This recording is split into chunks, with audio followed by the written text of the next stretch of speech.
Тапканым, эл жер десе куш канатын какты да, кош келипсиз жер сорусу аксыга деп менин айылым көрсөтүүсү аксы жергесинде. Ассаламу алейкум кадырман телегөрүүчүлөр. Ооба, Берзат. Өзгөчө айтылуу алтын казык аксы жергесинин Үч Коргон айыл аймагына караштуу Кызылжар айыл аймагынын жашоо шартын телегөрүүчүлөргө тааныштырып өтөлү. Кандай дейсиң, Берзат? Албетте, Казбек, анда Кыргызстаныбыздын дагы бир эң кооз, өзгөчө айылына биздин сүйүктүү телегөрүүчүлөрүбүз менен биргеликте сапар тарталы. Бизден алыстаңыздар, биз менен бирге болуңуздар. Кеттик анда.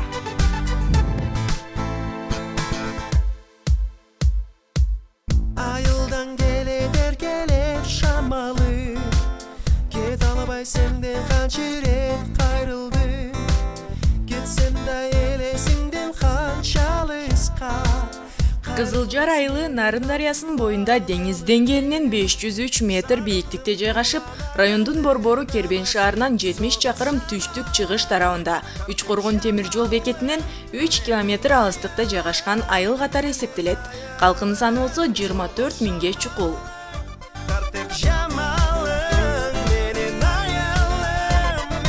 ayalım Кызылжар айылында социалдык объекттердин дээрлик бардыгы бар. Орто мектеп, китепкана, бала бакча, оорукана, ФАП, дарыкана, маданият үйү, клуб, мечит менен айыл эли камсыз болгон. Ал эми турмуш тиричилик кызматынын бөлүмдөрү, тегирмен, соода жана тамактануу, эс алуу жайлары тынымсыз калк кызматында.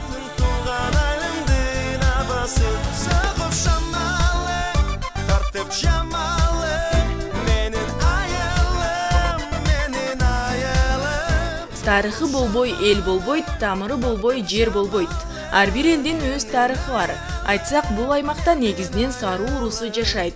Үч Коргон базары, дарбызы жана ак алтыны менен таанымал болгон аймактын аталыш тарыхына биз дагы кызыгып көрдүк. Кызылжар дегени бул жерде мурда айтат, бул жер чөл болгондагы жарлар бүт кызыл топурактуу жар болгон дейт да. Ошо жарларды тегиздеп отуруп айдоо аянтына айландырылган да. Ошондуктан баа Кызылжар деп аталып калган. Ошондон бир эстелик бизде азыр Мук деген немебиз бар. Мында көрөсүздөр. Ошол жер атайын калтырылган да. Бир тарыхый эстелик катары, калган жагы тегизделген сүрүлүп. Ал эми Үч Коргон деп аталып калганын себеби бул жерде илгери 3 бай жашаган дейт да.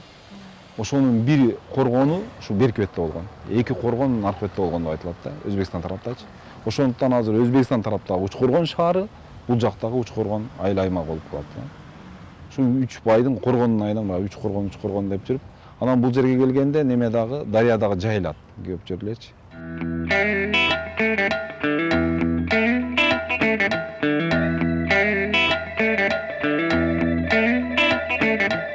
Дарбыздын бышырышында түшүү аябай оор турбайбы? Мына Күленканда жардамы чоң экен. Сууну кантип жеткиришти, нын сактоону дарбызды бышырышта чоң жардам эткен. Эми куанчага айтсаңыз, 1 гектар жерден канча дарбыз алса болот эми? 1 гектар жерден жакшы болгондо 600 центнерге чейин, так жакшы дегенде 400 центнер дарбыз алса болот. Дыйканчылыктын шарттары жакшы келишип калса. Бул 400 центнер деген сөз, бул 40 тонна деген сөз да. 40 тонна деген сөз, бул 4000 көчөттөн чыкты ушул дарбыздар дегенде. Ата көзү 1 гектар жерге 6000 көчөт эгилет. 6000 көчөттөн Кудайым буйругандай, дыйканын карагандай болот. Аба ырайына байланыштуу болот, азыктандырууга, башкага байланыштуу болот. Эми быйыл негизи дарбыз болбой калды. Себеби биринчиден аба ырайынан бир аз татаалдык болду, суук болду. Экинчиден элде акча каражаты жок, дары-дармек кымбат. Дарбызда нитрат көп деген неме чыкты. Ал биздин дарбызда да нитрат көп болбойт. Себеби мына мен как агроном катары дагы, дыйкан катары, ушу айылдын тургуну катары да айтайын. Селитра беребиз, же карбамид беребиз. Селитранын 32% азот болот. 32% азот деген сөз 100 кг селитра салсаң, 32 кг азотту жанагы 6000 көчөт бөлүп алды деген сөз. Нитрат бул жерде көп деп айтуу туура эмес да. Себеби элди алдыдан алып нитрат жебегиле андай мындай дегенде дагы дыйкан бечаранын соолугуна көп таасирин тийгизет. Биз андай фактылар болгон жок. Жанагындай ууланыптыр, ичи көбүп кетиптир, кусуптур деген болгон жок. Себеби дарбыз деген бир ичи толо мээрим биринчиден. Экинчиден витамин. Адамдын ден соолугуна эң бир көп витамини бар азык бул дарбыз. Дарбыздан башка нерсени мен алдыга кое албайм. Айтсаңыз эми ушул менин колумда дарбыздар Канча чыгышы мүмкүн эми? Биздин колубуздагы дарбыз 8 килограммдан 9 килограммга чейин чыгат. Мун десем болот, 9 могу. Şu 9 kilogram jesеңиz, мында мен дагы бир нерсени айтып кетейин. 9 килограммдын ичинде 7 килограмм жегенге пайдалуу азыгы бар. Şu 7 kilogramda жамандабай нетпей, жакшынакай сиңимди болуп жесеңиздер экен деп айтмакчымын. Жиктейле анда. Кана алабыз. Айтсаңыз эми бул дарбыздарды каяка сатасыздар эми? Эми бул жерде бул дарбыздар биз мындай алыс неме болгондуктан узакка алыска алып бара албайбыз. Себеби алыска апарганга көп дарбыз чыгыш керек. Ушинтип Казакстан чыгат. Бул жерде өзүбүздүн Кошипан деген базарыбыз бар. Азыр базарга сизди алып барайын. Көрөлүк ошол жерде Өзүңүздөрдүн дарбыз саткан базар бар. чоң базары же чакан бар? Өзүбүзгө ылайык чакан эле базар. Ошол жерден кызыл кулактар менен алып сатарлар менен дарбыз өстүргөн азаматтар менен сооданы көрүп кетиңиздер. Эже. Демек бул илгерки чоң аталарыңыздан калган өзгөчө буюм экен да? Ооба. Пияла салгыч тең. Пила салгыч. Канча пияла батат бунун ичине? Эми бир экөөбү, үчөөбү болсо да ошо пиласын тектеп салып, сынып калбасын деп жайлоодун башына апарып чыкканда илгери. Анан мынакей кыргыз эли негизи көчмөн эл болгондуктан мына ушундай атка атайын пиялаларын салып, мына ушундай буюмга алып барып, анан бооз үйгө көчкөндө мына пиялалар сынып калбаш үчүн мынтип салып коюшчу экен. Эже, негизи эле бооз үйүңүздү өзгөчө кооздоп алыпсыз да? Бүт укмуш мына ашканасы менен эми тааныштырып өтсөңүз бизди. Бул ашкана. Илгери бул ашкананын биягына жаңы келген келиндер бөлүнүп, ушака качып кирип кеткен, май сай, окаташ ошол жакта турган. Бул деген муногу тулуп, нан катып калбас үчүн кулундун терисинен жасап, нанды жумшак сактаган. Бул деген аяк кап. Бунун ичине немелерин, кезелерин салып туруп, кашыктарын ушинтип ирип койгон. Мынаны өзүңүз жасадыңызбы? Өзүм жасадым кулундун терисинен. Кулундун терисинен. Аябай бышык турбайбы? Бышык аябай ооба да. Мен азыр бул жака көзүм түшүп жатат. Тайнеме Темиржанга айтыкандан эстелик дейт. Буну кантип жасаган? Бу деген букары деген болот. Букарысын өзүнчө өрмөк кылып согозуң, кийин саймазын дагы өзүнчө отуруп алып кол менен сайып чыгасың. Ушуну тайнем рахматыга эстелик кылып бердим эле, кийин кайтыш болгондо мен өзүмө берди, ушуну көргөз пайдалан деп. Тиги деле ошондой, аны деле өзүм жасагам. Тигинизин деле ооба. Бул сары чапандарды кантип жасадыңыз? Кандай мээнет кетти? Натуральный бул ушу койдун козунун терисин ашатып, ийилеп, кырып, жууп, айналап, кийин анан муну краскасын жаап анан тигебиз. Мунуларына козунун терисин коебуз жумшак деп. Муну Канча жасап бүттүңүз мени? Сартон. Аяк баягы 1 айда жасалат да мээнет менен. Колуңан көп өтөт. Бир терини бир 30-40 жолу кармайсың. Бир теринин өзүн, бул 6 териден бүтөт. Муну атайын ийне менен тегип чыгасызбы? Машина менен тигебиз. Мунугусу бул чыптама, муну жеңи жок деп коебуз. Бул кышкызын жылуу болот аябай. Жытанып калбайбы анан? Жок, жыты кетип калат. Жыты кетип калат. Эже, анан бул бооз үйлөрдү мына ушинтип кооздоп, иштетип, айыл тургундарына кандай жардамыңызды тийгизип атасыз? Эмнелерди жасап берип атасыз? Эми айыл тургунунан колуңан келет экен деп заказ беришет. Могу чоң чачыктардын баардыгын ушу жазап берем. Ким каалаганчылар өстөрү келет, заказ берет, мен жазап берем. Мунугу үйдүн бөө, оно боолор. Боолорундагы согобуз, өрмөк кылып, анан мунундай чийгенине келгенде да бүт ушу чийимине да жардам берем, чийип берем. Алар өстөрү алып кетип азы алат. Абдан жакшы. Бул төрбөлжүн тууралуу айтып өтпөйсүзбү? Төрбөлжүн эми ушу немеден кийистен жасалат, кийистен оюп чийебиз, анан кийин кичине мындай бетин дазмал неме тегистеш үчүн баттап коебуз, анан ыскытын база берет келиндер. Жакшы, кантип үйрөттүңүз анан келиниңизди? Булар келгенден баштап эле мен мени кызым ошону кылып, менден жакшы кылып калышты. Азыр мунуларды деле бүт ушуларга бастырдым. Мына аркаңдагыларды деле бүт ушуларга бастырган бардыгын. Чындыгында мынакей негизи кыргыз эли көчмөн эл болгондуктан жайкысын салкын, кышкысын жылуу болгон бооз үйдө байырылып жашашат эмеспи? Ал эми эжебиз өзгөчө өзүңүздөр күбө болгондой эле бүт улуттук баалуулуктарды дал ушул бооз үйгө батырып, сонун бир шарт түзүп алыптыр. Анан дагы айтпадыңызбы, мына айыл тургундарына дагы атайын бооз үй жасап берген деп. Алар кайсыл жакта? Алар мына жерде коңшубуз, мына жерде. Анда жүрүңүз көрөлүчү. Майлы жүргүлө, ошентип барайлы. Базар ушул жакта. Ичкери азыр кирип, чайына койгондон кийин анан алуучулар менен соода жүргүзөбүз. Ягнебиз. Мына Кудай кааласа келдик. Мына Казыбектин көрүп атасың, жана Кошипаңдагы базар өзү. Мына көргүлө, алдыңарга барып келдик. Келдик, канча дедиңиз? 70'ten belezler mi? Arzan aytып koydum bu. Sal arzan ayttınız da bak. Ana hareket kılıp görgüleçi. Kaç üstük var? 300. 300 men sata turgan. Yok o gör. 60'tan beresiz mi? 70'ten al. Degende hiç kim satmaydı. 5 son koyup beresiz. 65'ten aldım. Ben 75'ten yok. Ava verin ya. Ava. Verin ava. Bekleyen yok. Ben suradı verin ava. Bu pala sakalım ben ötü. Boşan çıraydı orada. Yok karmalap gör birinci. Tavar görüm. Bağa kızık mı? Tavarga kızık. Tavar kızık çıktı geldik. Ava. Kraspı. Yok. 5 son suradım ava sizde. 65 balondan keyin hiç narsa kalgan yok. Kantı çıkıptır. Mına görünüzleri adam iyi bilip şunday soda bolotken bu жерде. Кош чыкпаң деп. Bu жерде дарбыз, коон, жашылча жемиштердин баары ушул жерде сатылат экен. Бардыгы дүң баада сатылат экен. Sürdep kattın da. Kaç ştuk var burada? 300'ke çamala kalıp. Onda şuna bak. Canım kettik ha. Kaçada oturup olsun? Ben 70'ten al. Bu bir 30'da ikisine keyif aydan sarıdan da. 60'tan verin. 65 verdim. Demek o yüzden park var. Şunda öyle. 75. Ne ola sodan şart kalın. Ha. Mayda çıkamadım ben. Yok ya ben bir tanrı tatağım soğudan. Turağım bir kazanan. Ben aldım da gel böyle. Kapattır arkadaş. Kek oldu. Adam bol bol katası özmem çakıram. Hep bas. Al canım. Rasmışı 70'ten mi? Мына бул жерде ушундай өзгөчө чоң базар болот экен. Элдин баары жабалактап карызды баалашып, келишкени акчасын санап тыйкандан тарызын алып кете берет экен. Кубанч агабыз тарызын өз ойлогон баада сатып алып десек болот. Satıldı. Баракасын берсин эми сизге. Barakasın. Sizlerge de ошо. Алган kişilerge de buyruk nasip kızım. Коп, сизге рахмат. Kızım kişilerge de rahmat. Çünkü iyi gittiler de kalın. Макул аман болуңуз.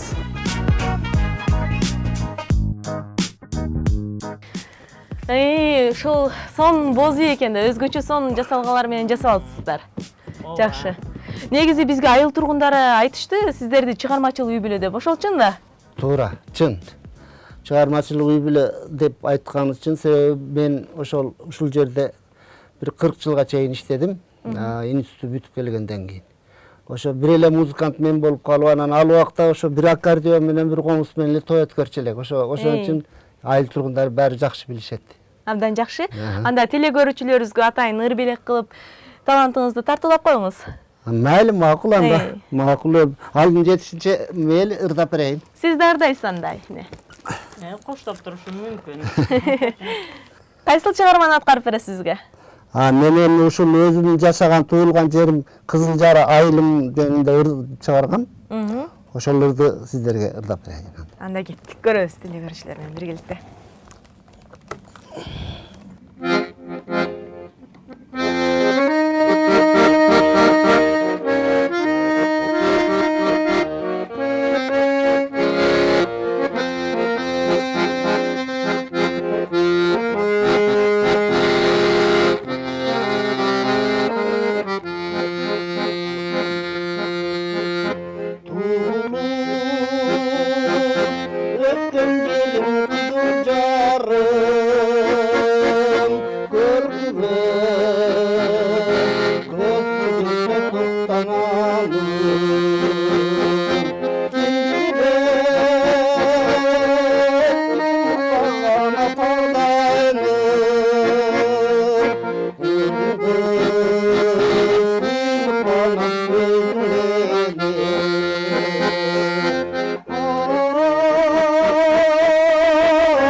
Аябай сонун керемет саптар болуптур. Чындыгында Кызылжар айылын даңктагандар болуптур. Эми айтсаңыз сиз, негизи сиз дагы чыгармачылыкка жакынсызбы? Канча уул, канча кызды тарбияладыңыз? Ооба, мен дагы чыгармачылыкка жакынмын. Музыкадан сабак берип, эс алууга чыктым. Балдарым 2 уул, 3 кызым бар. Булар дагы 2 балам чыгармачылыкка жакын. Бардык инструменттин түрү боюнча чоң балам ойнойт, ырдайт.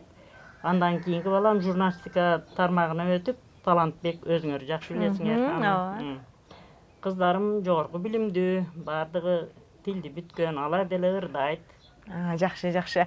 Канат ага, негизи мына ушул чыгармачылыктын артынан үй бүлөңүздөр менен мына ушул чыгармачылыкка абдан жакын экенсиздер да. Эмнеге жетиштиңиздер? Артынан кандай ийгиликтерди алып келди? Эми бул чыгармачылык жаатында мен ошол көп мындай таасирленип, көп жерлерде областтык, республикалык кароо конкурстарга катышып жүрдүк. Алардан жакшы жанагындай диплом, грамота дегендерди алдык. Анан көбүнчө мен ушу аткаруучулук жагына көбүрөөк ыктап, ошол дайыма ошо аткаруучулук менен алектенип келдим. Жакшы. Негизи ошол сиздер багындырган ийгиликтер бир гана үй бүлөнүн эмес, жалпы эле айылдын ийгилиги, айылдын сыймыгы деп айтсак болот. Сиздерге терең ыраазычылык билдиребиз. Негизи чындыгында эле биз айыл тургундарынан уккандай эле Канат агай дегенде жалпы чыгармачыл үй бүлөнү элестетишет экен. Чын эле биз бул нерсеге күбө болдук. Ыраазычылык билдиребиз. Рахмат сиздерге дагы. Ишиңиздерге чоң ийгилик каалайбыз. Айыл ичи өнөргө бай, талантка бай. Ал эми биз алдыга карай сапарыбызды улантабыз, дагы кандай кызыктуу каармандарга жолугабыз, дагы кандай кызыктуу жерлерге барабыз. Алдыда сиздер менен биргеликте күбө болобуз. Кеттик анда. Жакшы, түшүнүктүү Түзүн эжеке. Чындыгында аябагандай сонун иш жасапсыздар. Ушундай чакан музейди ачып, бул жака улуу ата мекенин согуштун ардагерлерин нанай кылып, өмүр баяндары менен чындыгында азыркы биздин келечек муундарыбызга чоң тарбиясын берет деп ойлойм. Бул жакта монумент тургузуп, аты жөндөрүн жазып, эч ким эч нерсе унутулбайт деп жазыптыр. Бул жака Афган ардагерлер экен, булар. Ошо Афган ардагерлерин дагы аябагына сону эскерипте. Жада калса баткенчилерин да сүрөтү бар экен бул жерде. Мен ойлойм, ушундай бизди ушундай жаркын жашоого алып келген аталарыбызга канчалык таазим кылсак деле аздык кылат деп ойлойм. Сиздерге чоң рахмат. Ушундай чакан болсо дагы музей ачып коюптур. Жана айтып аттыңыз эле, этнографиялык дагы музейибиз бар деп. Ошону көрсөк болобу эжеке? Болот. Айылдын тарыхын чагылдырган тарых этнографиялык музейибизге баралы да. Жүрүңүз. Мына Казыбек балам айткан чакан тарыхый этнографиялык музейибиз ушул. Бул музейдин эми кыскача тарыхына токтолсом, 70-жылдардан башталган бул музейди түптөө. Мен өзүм 76-жылы окудум, университеттин тарых факультетин бүтүп келгенден кийин ушул колго алып, чогултулган материалдарды толуктап, анан муну чакан ушинтип тарыхый музей ачканбыз, тарыхый этнографиялык музей. Эжеке, мына идиштерге токтолуп кетсеңиз, бул аябагандай өзгөчө идиштер болду. Ушул музейдеги бардык экспонаттар ушул айылыбыздан табылган. Мына ушул таш пыяланы айта турган болсом, балдар, мына 2,5 жыл болду муну тапканыбызга. Мен ойлойм, демек биздин айылыбызга бул адамдар өтө мындан көп жылдар мурда эле байырлашкан окшойт да. Анткени биз нарындын жээгинде жайгашкан эмеспизби? Эми биз тарыхчылар таш доору деп биринчи адамдар жашаган мезгилде айтабыз. Эми муну келечекте бир археологдор өздөрү баа берер, бирок менин оюмча тарыхчы катары. Мына ушул таш пыялага караганда демек бул биздин айыл өтө эрте башталган бул жерде турмуш. Демек таш доорунда элде жашаган болушула мүмкүнбү? Мүмкүн да, себеби бул табылга далилдеп турбайбы эми ошол нерсени. Өзгөчө пыялага окшош экен. Ооба. Кадимки эле биз Ооба. үй шартында колдонуп жүргөн. Ошондой пыяланы эме кылган эмелер. Балбал таш дейби бул? Балбал таш бул биздин тиги Жылкол айылынан табылган. Тракторист бар жерди айдап атканда, сүрүп атканда ошондо тапкан экен. Бул өзү бүтүн экен, ошо трактордун тиши тийип, мына жери бөлүнүп калган. Эми бул өтө биз үчүн баалуу эстелик, абдан балбал ташчы. Бул канча жыл? Бул монголдор муну 71-жылы Ленинградтан келген окумуштуу далилдеп кеткен экен. 1337-жылга таандык деп. Демек биз тарыхчылардын эмеси боюнча бул монголдор дооруна тиешелүү деп айтса болот да. Эң баалуу тарых неме музейдеги эстелигибиз. Ушул деп эсептейт да? Эсептейм да, мен тарыхчы катары балбал ташты. Бул Кызыл Жардан табылган. Дагы бир көрсөтө турган жер бар, Мык деп аталат ал жерибиз. Ал жерде дагы эгерде изилденсе тарыхый жактан өтө баалуу материалдар чыгат. Өтө көп тарыхка көп нерселерди берет да. Бизге көрсөтө аласызбы ошол жерди? Көрсөтсө болот, ал жерди көрсөтө алабыз силерге.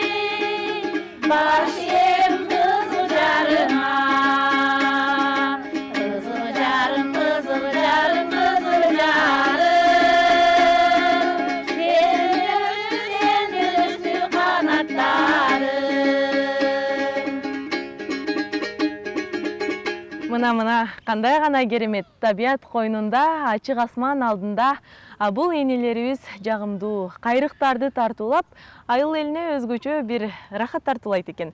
Чындыгында азыр мен кызык олтуруп калдым. Бул топ качан түптөлгөн? Айтсаңыздар, бул топту эмне максатта түптөдүңүздөр? Курамыңыздарда канча айымдар бар? Качан түптөлгөн топ? Биз дагы ушу башка айыл аймактагы апалардай болуп, пенсия курагында бекер отурбайлычы, аркабызга бир жакшыраак ис калтырайлычы, жаштарга өрнөк бололучу деген үмүт менен, тилек менен, жакшы ойлор менен ушул топту уюштурганбыз. Курамыбызда 10 апа бар. Асты баатыр эне улгайгандар 40-50 жаштан өйдө кара 60-тан ашкандары да бар. Анан быйыл 12-жылы уюштурганбыз, быйыл Кудай буйрса 6 жыл болот. Жакшы, анан даярдыгыңыздар кандай болот? Канча убакта бир даярданасыздар?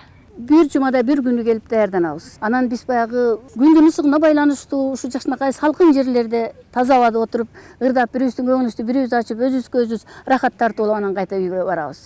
Мына жакынкы аралыктарда дүйнөлүк көчмөндөр оюну башталат. Сиздерде кандай пландар бар? Негизи эле алдыдагы план, максаттарыңыздар кандай?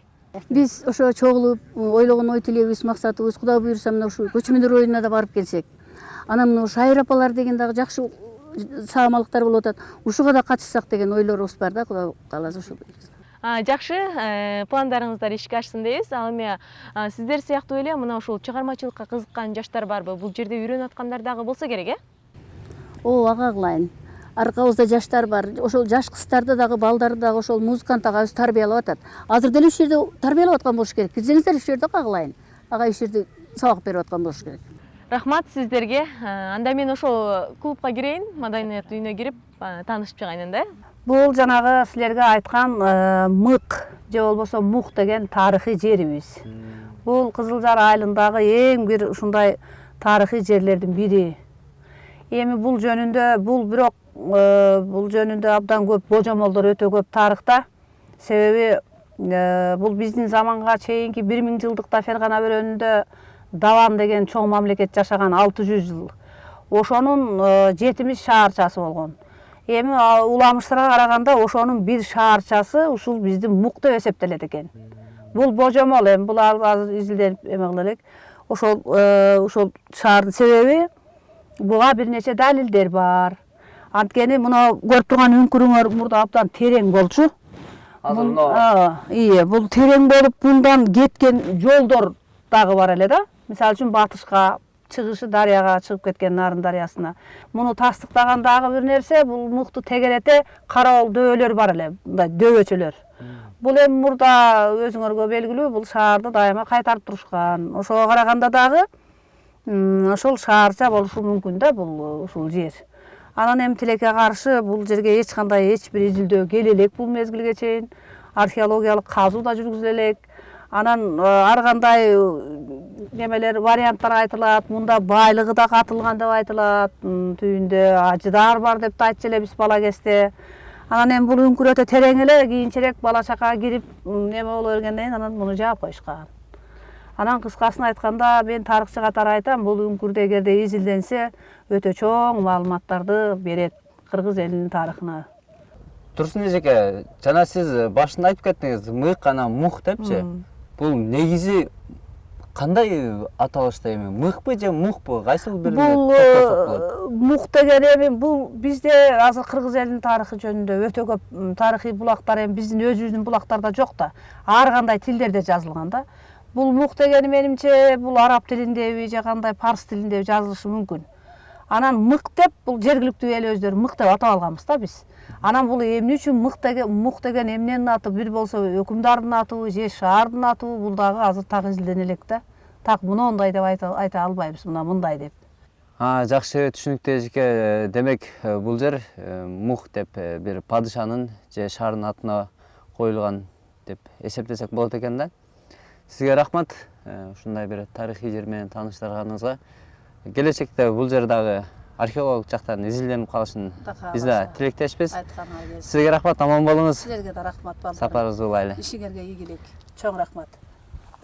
Кыргыздын символикасын биз эске ала турган болсок, анын баягы мен ушу 7 символикасынын бирөө кобуз деп эсептейм. Себеби мынакей кыргыз символикасы герб бар, туусу бар, ошондой эле калпагы бар.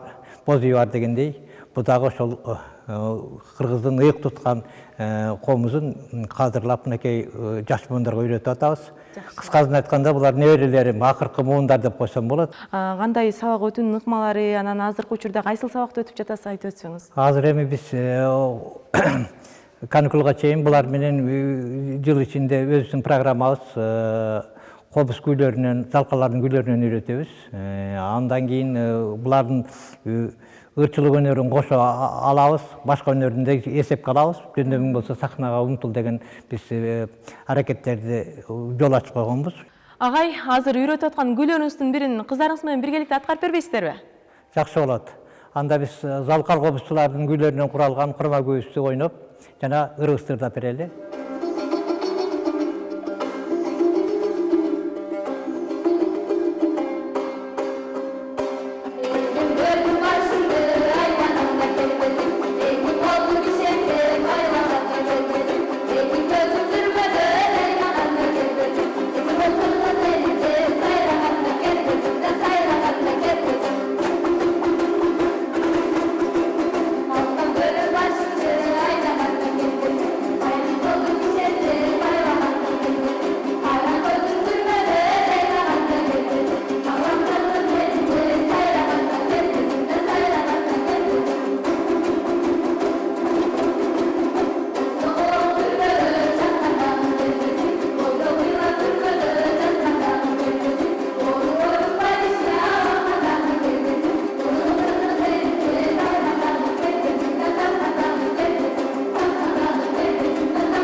Азаматсыңар, кыздар, талантыңар ташкындай берсин. Ал эми агай мына ушундай жаш муундарды кыргыздын улуттук баалуулуктарын даңктоого, барктоого, сактоого үйрөтүп келесиз. Сизге да терең ыраазычылык билдиребиз. Өнөрүңүздөр өркүндөй берсин, чыгармачылык ийгиликтер каалайбыз.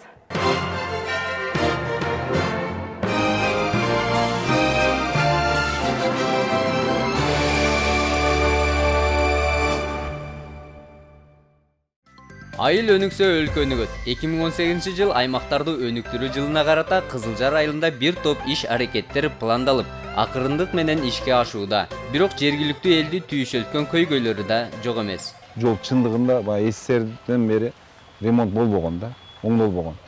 Мындайча айтканда Ямыштан эле утурумдук ремонт жүрөт, а жол асфальт мындайча айтканда 1,5 километр.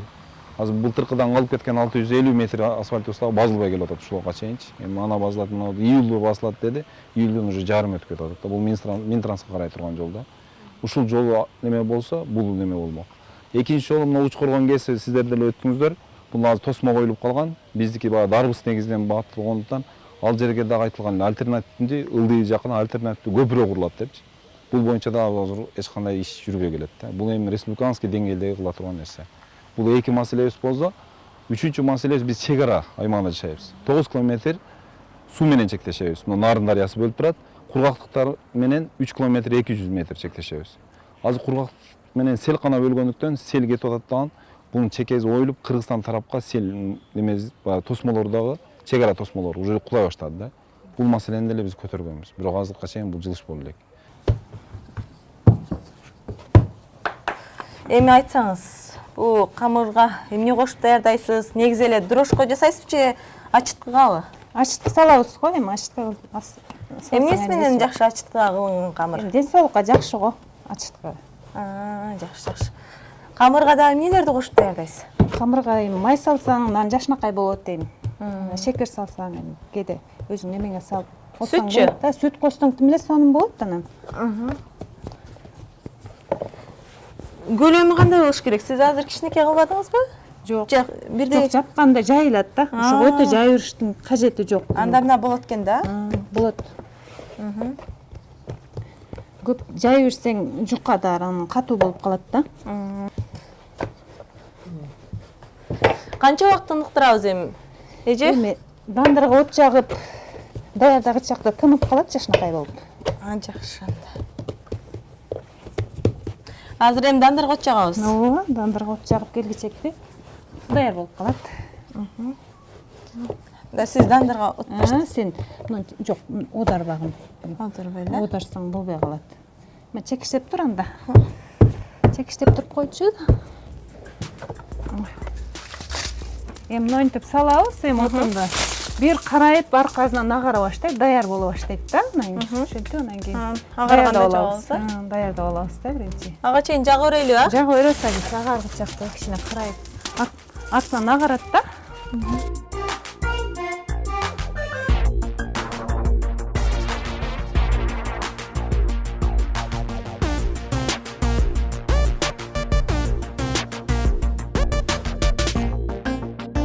Дандырып агарды, эми жармаштырабыз. Алабыз. Анан тагып, жеңчен. Бетин суулап туруп, жашнакай кылып неме алабыз.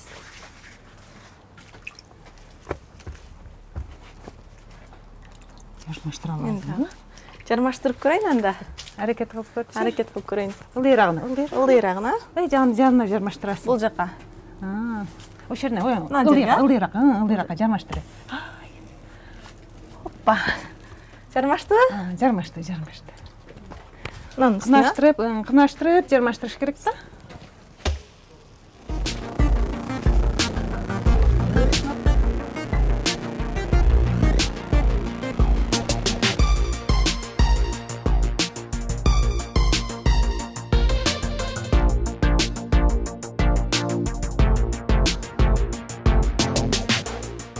Эми үзүп бериш керек буну. Сиз үзүп бериңиз, анан мен үзөйүн. Көрүп. Окей. Казынан болот. Жармаштырган анын жашнакайынан болуптур. Мына мен жармаштыргандан жаман эмес биринчиден. Эми кичине мына тешигин айтпаган да эми. Бир аз кичине күйүп, туура эмес болуп калыптыр. Макул, кийинкисинде үйрөнөм. Ооба. Бакалазы. Калгандары кандай болду экен деп эми кыжылат болуп чыкты. Жашнакай. Эки жол. Ошол жерде ала берейин, а? Нар жагынан көчүрөм. Бул жашнакайын эми көрсөтсөң. Мынакей, нанды да жаап алдык. Ысык нан, а? Ооба. Кичине болсо дагы дандырга нан жабууну үйрөндүм. Албетте Токтокан эжекенин жардамы менен. Сиздер да келиңиздер, ысык нандан ооз тийип кетиңиздер. Охо, Өскенел ага. Устаканыңыз аябай. Кооз. Аябай жашнакай экен го. Ушул жер менин өнөр-канам. Бош учурда ушул бир нерселерди жасап, ушундай эмелер менен алектенем. Мынаңыз жыландар го дейм менимче. Ооба. Бул дөмүрдү уюктуу жылан деп аталып койгон. Баягы ошондой атап койгонсуз жыландар, ооба. Буну кандай бир нерсенин тамырынан, бул дарактын тамырынан жүзүмдүн дөмүрү тамыры ошо. Баягы кесилген дөмүрдү алгандан кийин демек тамырдан бир нерсе жарып койсо деле болот экен да? Окшошкон. Мынаңыз эле ушул дарактын тамыры экен да? Бул эмендин түбү тамыры. Мында кресло жасап атам бул. Бүтө эле экен бул ишиңиз, э? Бул эми жарым стадия эмес. Биринчи жасаган сунериңиз барбы? Бар. Кайсы сунериңиз? Мына бул бар. Мен муну баягы жөн эле тамыр. Муну мен желмогуз кемпир деп койгом. Бабай экен. Демек буңуз кадимкиде табылган экен да? Могу койдун тиши. Бул жөн эле шишеден жасалган көздөр. Оң караңыздар, өзгөчө жез кемпир деп атап коюптур. Агабыз биринчи табылгадан табып, окшоштуруп жасаган. Бул жагынан караса бир кишиге окшойт. Аркасын карап турган бир. Бул жерде колу мойнтоп алып. Ооба. Жакшы. Сиз көбүнчө кайсыл сунерлерге басым жасайсыз? Бул экөө бирдей эле, мунагу жаратылыш жана фантазия деп эметип мунуларды агынды шилендилерден жасайм, анан кыркып жасаган эмелерден, могул тал теректерден. Могу дагы ошол алгачкы иштерден болот. Могуз дагы алгачкы иштерденби? Ооба. Аягында кооз чыгарсыз го бунун канаттарын. Айтсаңыз эми буну канча убакытта жасайсыз эми? Убакыт бош учурда болсо бир күндө же жарым күндө. Бир күндө эле жасап коесузбу? Ооба. баягы илхам деп коет го бизде илхам. Илхам эмес, баягы эргүү. Эргүү кыргызча айтканда, ошо эргүү келген учурда кайсаңдап өзүң бир нерсе таппай каласың да, жасаргарчы. Анан бир илешкен эмени алып жасайсың. Ошол учурда жакшы чыгат көбүнчө. Табылгалар деп калдыңыз. Кандай табылгаларды табып жасагансыз? Кайсы бир табылганыңызды айта аласыз? Мунуңуз аягында Иттин башы. башына окшошот экен да? Мына карасаңыздар. Сары челектен алып келген мен ушуну. Сары челектен алып келдиңизби? Жөн эле жаңактын баягы бир чирик эмеси да, дөмүрүнөн түшүп калган, мындай алып карасам ушундай башы окшошуп калган да мына жерчи. Бир аз мына жерин кайкалатып кестим, болду. Мына жер чыкты. Көздү ойгондон кийин иттин башы болуп калды. Иттин башы. Мына. Көрдүңүздөрбү? Окшошот экен. Өскөн алга айтсаңыз эми, буларды аябай көп жасап койсуз. Мына жерде жыландар бар экен. Ушинтип жасап коллекция кылып топтоп кое бересизби же сатка бересизби? Жок, сатпайм го. Эмнеге сатпайсыз? Бул эми оригинальный эме да буларчы. Мынау жылан десек, эми бул башка тамыр мындай болуп кайталанбайт да. Буну бирөө көрүш керек. Сатып бергенде эмне, бирөө мактан үйүнө коюп коет, үйүндө турат. Аны канча киши көрөт? Мындай турса көп киши келет. Окуучулар көрөт, башкалар көрөт. Жакшы ага. Мынауңуз менимче пингвин баласы менен. Туура таптым окшойт, Өнөрүңүзгө баалуу дейбиз. Ушундай өнөрдү улантып, биздин келечек муундарыбызга, жаштарыбызга үйрөтүп кеттиңиз. Аягында көп экен. Дагы мындан 2 эсе, 3 эсе көбөйүшүн каалайбыз. Аман болуңуз. Бар болуңуз. Силерге дагы рахмат. Келип тургула. Макул. Дагы ачылыштар жасасаңыз келип турабыз. Мен постоянно көрөм биздин айылды. Кең пейил эли, таза абасы, берекелүү жери менен качан барбайлы кучагын жайып тосуп алган айыл керемети ар бир адамдын жүрөгүндө. 1937 жылы бул көпүрө Совет доорунда курулуп, ошол кезде кадимкидей эле автоунаалар өтүп, бул көпүрө иштеп турган. Тилекке каршы бүгүнкү күндө таптакыр, жараксыз, жыртык, тешик, чириген. Ал эми бул көпүрөдөн Нарын дарыясы кесип өтөт. Мынакей өзүңүздөр көргөндөй эле бул тарап Өзбекстан аймагы. Дал ушул көпүрөдөн мурун соода тармагы аябай кызуу болгон, айрыкча Кызылжарда чоң базар болгон. Ошол көпүрөдөн элдер соода тармагын абдан өнүктүрүшкөн. Перзат, бүгүнкү күндө быйылкы аймактарды өнүктүрүү жылында ушул көпүрөнү оңдоп койсо деле болот деп ойлойм менимче. Албетте, жакшы самалык болмок. Ал эми биз Менин айылым көрсөтүүсүн жыйынтыктайбыз. Өзүңүздөр көргөндөй эле бүгүнкү көрсөтүүбүз Жалал Абад областына караштуу Аксы районунун Кызылжар айылында болду. Ушундай көрсөтүүбүз соңуна чыкты. Амандыкта болуңуздар, саламатта калыңыздар. Ал эми сиздер дагы Менин айылым көрсөтүүсүндө кийинки айылда өзүңүздүн айылыңызды көргүңүздөр келсе, экран алдында жазылган номерлерге байланышыңыздар. Перзат, аябай колуктуу жай экен, Анау жактан этият болуп өтүп алалы. Этият да өт.